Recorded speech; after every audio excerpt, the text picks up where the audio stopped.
SSC के GK GS series में आप लोगों का फिर से स्वागत है। तो आज का टॉपिक है 18वीं सदी के स्वतंत्र राज्य जैसे बंगाल, अवध, कर्नाटक, हैदराबाद, राजपूत, भरतपुर वगैरह। तो पहला है, बंगाल के पहले स्वतंत्र नवाब कौन बने? तो मुर्शीद कुली खान। मुर्शीद कुली खान ने अपनी राजधानी कहाँ स्थापित की? तो मुर्शिदाबाद में। बंगाल को मुगल साम्राज्य से लगभग कब स्वतंत्र माना जाता है? तो 1717 ईस्वी में। मुर्शीद कुली खान मूल रूप से किसका वंशज था? तो ब्राह्मणों का था।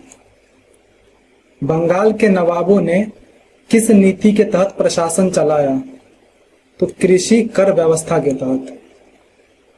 किस नवाब के समय बंगाल सबसे समृद्ध और शक्तिशाली बना? तो अलीवर्दी खां के समय। मुर्शीद कुली खान ने राजस्व संग्रह की कौन सी प्रणाली लागू की? तो इजारा प्रथा। बंगाल की राजधानी ढाका से बदलकर मुर्शिदाबाद कब की गई? तो 1704 ईस्वी में। अलीवर्दी खान ने किस विदेशी आक्रमणकारी से संघर्ष किया? तो मराठाओं से। अलीवर्दी खान ने मराठों से बचाव के लिए क्या उपाय किया? तो मराठा खिड़की बनाई।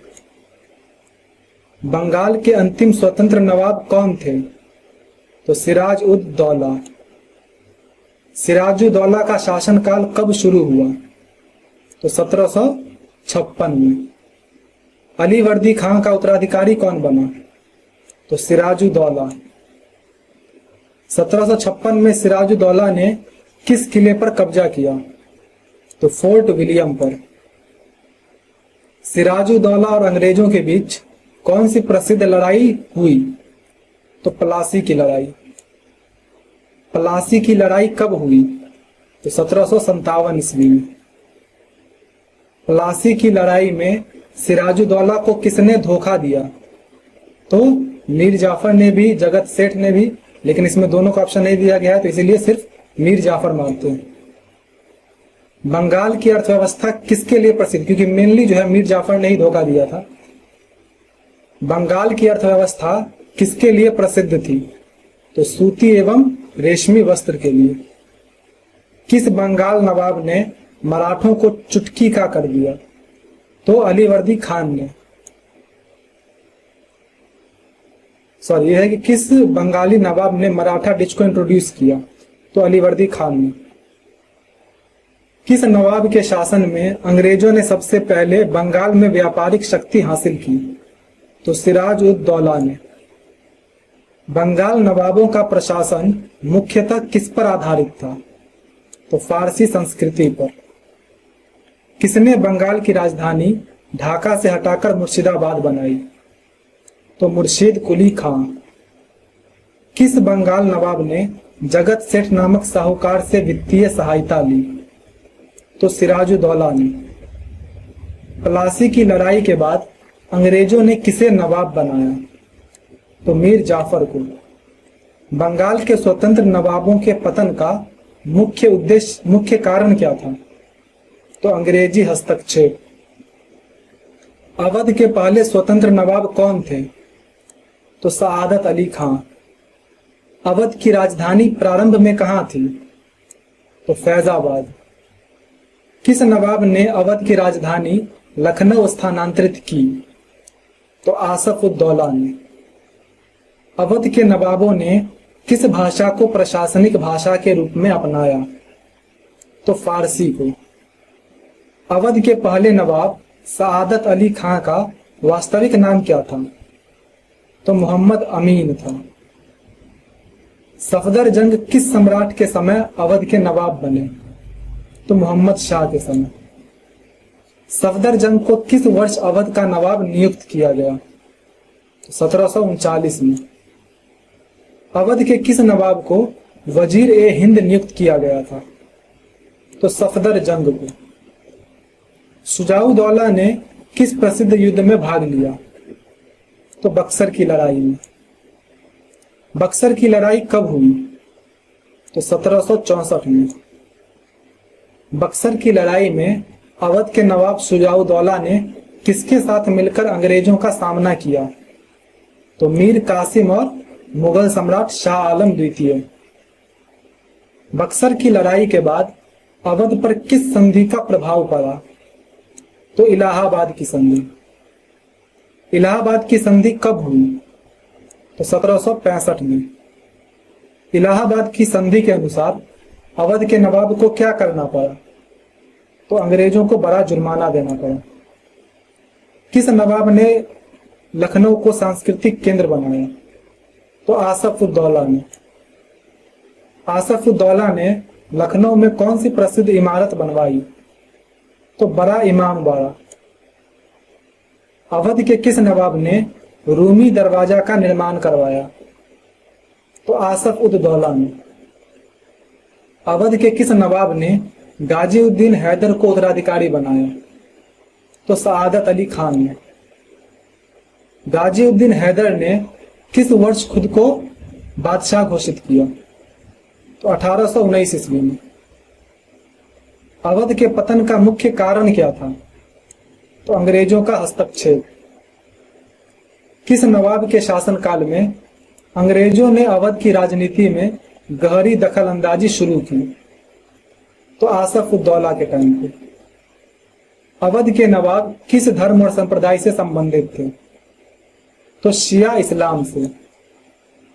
अवध के किस नवाब ने फैजाबाद के गुलाब बाड़ी का निर्माण कराया? तो शुजाउद्दौला ने। अवध के किस नवाब ने अंग्रेजों से सब्सिडियरी अलायंस स्वीकार किया? तो सआदत अली खान द्वितीय ने। अंग्रेजों ने अवध का विलय अपने साम्राज्य में कब किया? तो 1856 में। हैदराबाद के पहले निजाम कौन थे? तो चिनकिलिज खां। चिनकिलिज खां को किस उपाधि से जाना जाता था? तो निजामुल मुल्क। हैदराबाद राज्य की स्थापना किस वर्ष हुई? तो 1724 में। निजामुल मुल्क पहले किस सम्राट के अधीन कार्य करते थे? तो मोहम्मद शाह के अधीन। हैदराबाद के निजामों की सबसे बड़ी कमजोरी क्या थी? तो मराठों और कर्नाटक के मामले में हस्तक्षेप। हैदराबाद राज्य किसके अधीन आंशिक रूप से मराठों को चुकाई जाने वाली चौथ का शिकार हुआ? मतलब हैदराबाद ने किसको चौथ चुकाई थी? तो मराठों को। हिंदी में जो है आंसर भी दे दिया गया है, लेकिन इंग्लिश को ही तुम ओरिजिनल मान के चलो। कर्नाटक का पहला नवाब कौन बना? तो सादतुल्ला खां। कर्नाटक किसके अधीन एक सूबा था? तो निजाम है हैदराबाद। कर्नाटक का प्रशासनिक केंद्र कौन सा स्थान था? तो अर्काट।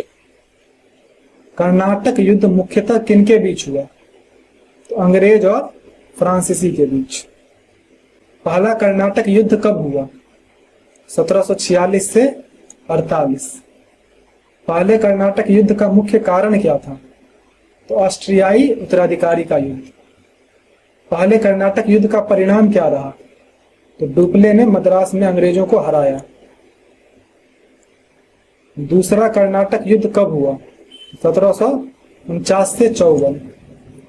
दूसरे कर्नाटक युद्ध में फ्रांसीसियों का नेतृत्व किसने किया?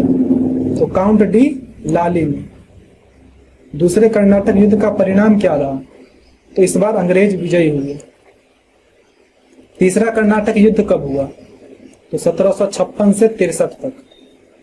तीसरे कर्नाटक युद्ध का मुख्य कारण क्या था? तो सप्तवर्षीय युद्ध जो यूरोप में चल रहा था। तीसरे कर्नाटक युद्ध में फ्रांसीसियों की हार किस युद्ध में हुई? तो वांडीवाश की लड़ाई में। वांडीवाश की लड़ाई कब हुई? 1760 में। वांडीवाश की लड़ाई में अंग्रेजों का नेतृत्व किसने किया? तो कर्नल कूट ने। इसका कर्नल कूट शायद आयरकुट नाम था, एक बार देख लेना। वांडीवाश की लड़ाई में फ्रांसीसियों का नेतृत्व किसने किया? तो काउंट डी लाली ने। तीसरे कर्नाटक युद्ध के बाद कौन सी संधि हुई? तो पेरिस की संधि। पेरिस की संधि कब हुई? 1763 में। कर्नाटक युद्धों का अंतिम परिणाम क्या हुआ? तो भारत में अंग्रेजों का प्रभुत्व स्थापित हुआ। भरतपुर राज्य की स्थापना किसने की थी? तो चूड़ामन जाट ने। भरतपुर राज्य के वास्तविक संस्थापक किसे माना जाता है? तो सूरजमल को।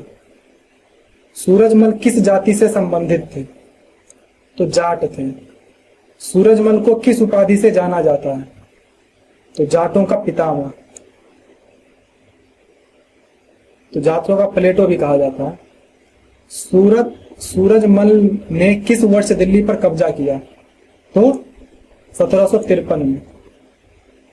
तीसरी पानीपत की लड़ाई के बाद भरतपुर का क्या महत्व बढ़ा? तो मराठों की हार के बाद जाटों की शक्ति बढ़ गई। सूरजमल की राजधानी कहाँ थी? तो भरतपुर।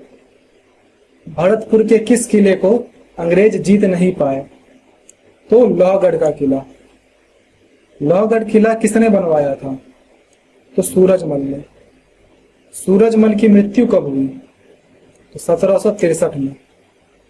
सूरजमल की मृत्यु किससे युद्ध में हुई? तो रोहिला अफगानों से युद्ध में। सूरजमल के बाद भरतपुर का शासक कौन बना? तो जवाहर सिंह। भरतपुर राज्य किस कला के लिए प्रसिद्ध था?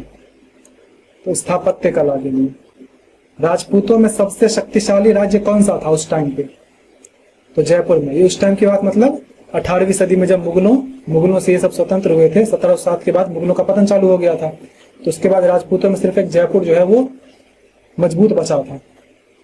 18वीं सदी में किस राजपूत शासक ने मराठों से संधि की? तो जयसिंह द्वितीय ने। जयपुर राज्य की राजधानी कहाँ थी? तो जयपुर। सवाई जयसिंह द्वितीय किस राज्य के शासक थे? तो जयपुर के। सवाई जयसिंह द्वितीय ने कहाँ जंतर मंतर का निर्माण करवाया था? तो दिल्ली, जयपुर, उज्जैन, इन सभी जगह। जोधपुर का शासक कौन था? तो अजीत सिंह। उदयपुर किस राजपूत वंश की राजधानी थी? तो मेवाड़ की। जयपुर के सवाई जयसिंह द्वितीय किस विद्या में रुचि रखते थे? तो खगोल शास्त्र में। मेवाड़ राज्य का प्रसिद्ध किला कौन सा है? तो चित्तौड़गढ़ किला। 18वीं सदी में राजपूत राज्यों की कमजोरी का कारण क्या था? तो आपसी संघर्ष। भरतपुर के जाट शासकों और राजपूतों में क्या समानता थी? तो दोनों ने मुगलों का विरोध किया। 18वीं सदी में भरतपुर और राजपूत राज्यों का महत्व क्यों घट गया? तो अंग्रेजों की शक्ति बढ़ गई, आपसी कला और युद्ध, और मुगलों की कमजोरी। तो उपरोक्त सभी हो जाएगा। इस तरह से तुम्हारा ये पाला कंप्लीट होता है। आपका जो भी स्कोर हुआ कमेंट कर दीजिए एंड मिलते हैं नेक्स्ट वीडियो में।